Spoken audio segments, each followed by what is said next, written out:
TCL গ্রুপের chief technology officer হিসেবে কাজ করছি। তো টিসিএল গ্রুপের একটা অঙ্গপ্রতিষ্ঠান হচ্ছে টিসিএল অ্যাপ।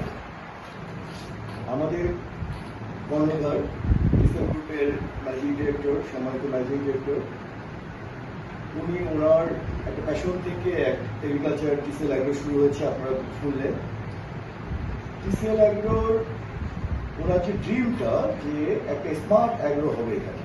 স্মার্ট অ্যাগ্রো হতে গেলে আমাদের দরকার সফটওয়্যার। অ্যাগ্রো বা ডেয়ারি ফার্ম, ক্যাটেল ফার্মের সফটওয়্যার কি করবে অনেকে ধারণা হতে পারে। হ্যাঁ, সফটওয়্যার যেটা করে যে মনিটরিং সিস্টেমটা ট্রান্সপারেন্ট করে। হ্যাঁ, তো নট নেসেসারিলি এখানে থাকতে হবে। আমরা সবাই জানি টেকনোলজির অনেক অ্যাডভান্সমেন্ট আছে, অনেক সুবিধা আছে। কারণ আপনার লাইফ করছেন না, নিমিশে সব জায়গায় সব দর্শকরা পেয়ে যাচ্ছে। টেকনোলজি যে অ্যাডভান্সমেন্ট, টিসিএল অ্যাগ্রোতে সেম একই অবস্থা।